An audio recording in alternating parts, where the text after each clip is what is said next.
This is the last chapter of Luck and Folly. And while I'm at it, I'll add an epilogue. I wasn't going to include any pictures in this, but I think I will. I found a few that might be interesting. Um, and again, this is the after story of my trip around the world. Actually, the 50 years following when I got back to the States. Um, Linda got over her tuberculosis. I got over my hepatitis, and Jan and Linda actually gave me money while I was getting back on my feet. Before long, they got married. I asked if I could give the bride away, but no one thought that was funny. I became part of the commune and even joined a road trip to look at the farm in Oregon. I strung together an odd variety of gigs to make money. I worked as a substitute teacher once a week. That was all I could stand because they always sent me to grade schools in the black ghetto of East Palo Alto. Those kids ate me alive. I started making things in the wood shop in the basement of the commune house. I made birdhouses and sold them to a toy store. I made toys and sold them on the street in Union Square in San Francisco. I wrote to a merchant I had met in India, and he sent me clothing in styles that were popular with hippies and students. They sold well on Stanford campus. I was soon able to afford rent, and I moved in with some other commune members. I also slept with two of the commune women. Hey, it was a commune. Then the person who had put up most of the money into the land fund took it back, and the whole venture collapsed. There was one other man, Wayne, who liked working with wood as much as I did. We took our share of the tools, and the name, Neverland Toys, moved to Santa Cruz, where we rented a house and set up a workshop in the garage. We managed to support ourselves selling toys at the Renaissance fairs. We sold at both the northern and the southern locations and made a very modest living at it. Wayne soon met an artist named Mabel. They got married and we split up the partnership. They had both inherited money, so they bought a house up in the San Lorenzo Valley. I started hanging around I started sitting more zazen and going to the Santa Cruz Zen Center. Eventually, I moved into the center and got more serious about the practice. In the mid-70s, I spent a year and a half at Tassajara, which is a Zen monastery, in the winter and a resort in the summer. I moved back into the Santa Cruz Zen Center in 1976. I want to say parenthetically that I'm leaving out most of the sex, drugs, and wild and crazy escapades with colorful, eccentric characters. There was enough of that in the Hawaii and the travel chapters, and I'm tired of talking about it. I was usually seeing someone during my 30s. The amount of time I saw them for ranged from one night to 2 years. I admit I'm leaving out a lot of juicy stuff, especially the stuff that happens at the Renaissance fairs. I quit making toys and started doing bootleg renovations and room additions. I built 6 or 8 nice little apartments and granny units, mostly in garages. I also worked off and on in cabinet shops. In 1977, Lynn Schwinghammer showed up at the Santa Cruz Zen Center and moved in. Her real name was Linda, but she had shortened it because her last name was so long. There isn't much of a coincidence here because most women born in the early 40s were named Linda. Lynn had lived in Manhattan for 10 years and practiced Zen at the New York Zen Center. She became disillusioned with the practice there and came west looking for a Sangha she could relate to. We became friends and started hanging out without either of us trying to move things toward a romance. Also, I was seeing someone else. We did the usual things couples do, except go to bed. Then one afternoon, we went to bed. It was perfect. Lynn eventually moved out of the Zen house. She was finished with the whole trip and said she no longer believed there even was such a thing as Zen. I had been going in the other direction and getting deeper into it. I had pretty much decided to get ordained and do the whole number of sewing a robe, shaving my head, and receiving transmission of the Buddha mind. So this just wasn't going to work. And we broke up. That was 1978. In 1979, I decided to spend the summer with my parents in Pennsylvania. My father wanted to sell the farm and retire, and the house and buildings needed a lot of work. I would spend a few months painting and doing light carpentry. I just finished my favorite bootleg renovation and then rented it myself. It was just 200 square feet with a queen-sized sleeping loft. It had a 5x6 multi-pane window that looked out on a vegetable garden. It was shaded by a large avocado tree. Just before I left for Pennsylvania, Lynn stopped by to give me a quilted pillow she had made as a housewarming gift. Before she left, I kissed her and asked if she wanted to get back together. I think her answer was something like, probably not. But it was not a firm no. I flew to Pennsylvania with a psychology professor from UCSC. He had been sitting zazen at the Zen Center, and he heard I was headed east, so he offered me a ride in his plane. I think he was leaving UCSC to teach at some Ivy League school. It was an interesting trip, so I'll add more details than I'm putting into the rest of this chapter. When we were over the Sierras, he asked if I would like to fly the plane. He gave me a few instructions and swiveled the steering wheel to my side. The second the wheel was in my hands, the engine sputtered and stopped. He took the wheel, and in a few seconds, the engine started again. Must have been a bubble in the fuel line, he said, but he looked almost as unnerved as I felt. Our conversations were interesting. The professor, I forgot his name, had learned to fly in World War II. This seemed impossible because he didn't look much older than me. He said he lied about his age when he enlisted. He was notorious for sleeping with his female students. He said it was fairly common at UCSC and just part of the faculty subculture at the school. I'm not so sure. We spent a night in Denver and then touched down at a small airport near my hometown the next day. I thanked the professor and walked toward the small terminal. A woman came out to meet me. Mickey? I asked. Dick, how are you? I was the one who talked you down. Nice plane. You work here? I had dated her in the summer of 1961. I was teaching lifeguarding at the McAllisterville pool, and she was one of my students, sort of like the professor's behavior, I guess. One of the only things I remembered about her was that she was interested in flying. Now she worked at this small airport and had her own plane.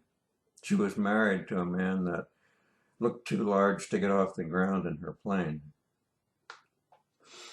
I couldn't settle into a routine of fixing up the farm. I was obsessed with the possibility of getting back together with Lynn. I became more and more miserable. I started calling her every night. She couldn't decide what to do. After the call, I would walk through the fields in the moonlight. One night, I lay down in a field of high grass and looked up at the sky. I give up, I said. I can't do this. Please help me. I don't know if I was addressing any particular deity or just the universe in general. When I got up, something felt different. I still felt miserable, but I did feel more decisive. I called Lynn and told her I was coming back to California. I would get on the Greyhound the next morning. The bus would take 3 days, and somehow I knew that that time lapse would be better than a one-day plane trip. The first day on the bus, my moon was uniformly dark. The next day, the Greyhound pulled out of Chicago around 5 a.m. I walked back to the cramped little bathroom in the back of the bus. I peed, zipped up, and washed my hands. I reached for the door handle and, wait, what just happened? Something was changing. I opened the door and stepped into a new world. I can't describe the feeling that had come over me. It was some type of well-being. I basked in it for a while before exploring my thoughts. The depression was gone. I next removed all feelings of jealousy related to the fact that Lynn had been seeing someone back in Santa Cruz. What I wanted most of all was for her to be happy. Then the first words came to me from this new place. I'm free from Zen. I don't have to become a Zen priest. But I can if I want to. It's up to me. The next stop was the stylish Art Deco Greyhound station in Davenport, Iowa. I called Lynn for a payphone. I was still flying high, and I knew exactly what to say. I could tell that she was glad that I called. I enjoyed the remainder of the ride. I met interesting people. If someone had problems, I knew exactly what to say to them to make them feel better. When the bus pulled into Santa Cruz Station, Lynn was waiting for me. She had looked up the schedule and figured out when I would arrive. We spent the night together in my cozy little studio. Whenever possible, we spent every night since then together. The high from the bus wore off slowly and is still down there somewhere. For a long time, I had some sort of intuitive power. I always knew that what I was doing was what I needed to be doing. The only way I can think of to explain it is that there was no separation between. The next spring, we got married on the lawn outside of the apartment. It was a Quaker wedding. We were going to Quaker meeting because it was a group we could both agree on. I still went to the Zen Center, but I wasn't as devoted to the practice as I had been, and I never got ordained. The following summer, our son Daniel was born. One of our landladies wanted the studio for her daughter, so we moved to their other larger rental on the same property. Daniel was 3 months old, and the studio was starting to feel small anyway. I did one more illegal renovation for friends of ours from the Quaker group. This one came out nicely too. It was 800 square feet with a tiny bit of an ocean view. We moved into it when Daniel was nine months old and stayed there for 20 years. We were happy, just like all happy families. I worked in a cabinet shop for a few years and then started my one-person shop. It went well, and I was able to support the family and make all our own furniture. Lynn worked part-time painting murals in kids' rooms. In second grade, Daniel left the public school and enrolled in a private Waldorf school near my shop. Daniel and I could now make the short commute together. After school, he would walk back to the shop through an apple orchard. There was no need for after-school care because he was always busy with his own woodworking projects while I made cabinets. Lynn took a part-time job to cover the added expense of the school. She did supervised visits for a nonprofit company called Parents Center. I eventually became disenchanted with cabinet making. It seemed more and more that I was building things for wealthy people that they didn't really need. I wheedled my way back into science and got a job as a research chemist in a small lab. The owner had a contract to improve the zinc silver oxide battery system that the U.S. Navy used to power torpedoes. We improved it greatly and got a patent. The owner of the shop um, couldn't get a follow-up contract, so I was unemployed. I made cabinets for another year and then got a job with CTP / McGraw-Hill. I worked there for 5 years, mostly writing questions for standardized science tests for various state boards of education.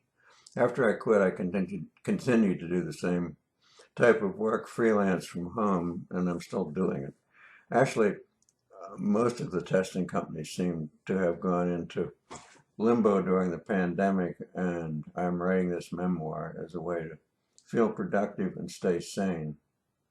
My greatest achievement during those years in the testing industry was putting evolution back into the Kansas science standards when no one was looking.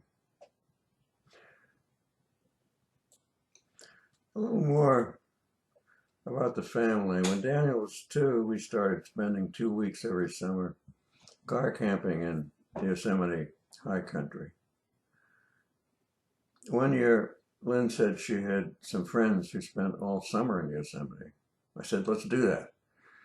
From that time, from the time Daniel was 6 until he was 16, we spent a month every summer back.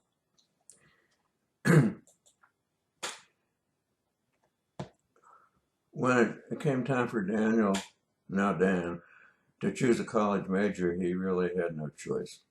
It had to be a profession that required him to spend most of his time in the woods. So he majored in forestry at Humboldt State. When Dan was 17, he met Maja Hoyos from Bogota, Colombia. They were both counselors at a summer camp. She eventually came to Humboldt State to finish her degree. They got married and still live in Humboldt County with our 2 grandchildren, Sarah and Eric. I gave all my cabinet shop tools to Dan, and he set up a shop in the garage of their first house. As I had, he made most of the furniture for their house. I've left out a lot. I never wrote about any of the Zen masters I studied under. People who knew them better have done that. In addition to the family backpacking, I made a lot of more intrepid trips into the wilderness, alone and with friends. I had a cycling career that I started at 55. It was my only serious attempt at athletics. I won some races. I did a little writing other than test questions that I got paid for. We moved into a resident-owned mobile home park in 2004. Lynn got fired, sued the nonprofit for age discrimination and won. She also inherited a bunch of money from a relative she had never heard of. I could go on and on. I could write another 20 chapters at least. It may seem odd to cover 50 years of my life in one short chapter. Maybe I'll write a part 2 if they don't find a vaccine and we have to stay hunkered down. At this point, I don't feel like it. I mean, it's all just typical happy family stuff, right, Leo? Vagrant thoughts. I don't know. It all seems so self-absorbed. Do I sound too full of myself? What do you think? I mean, really.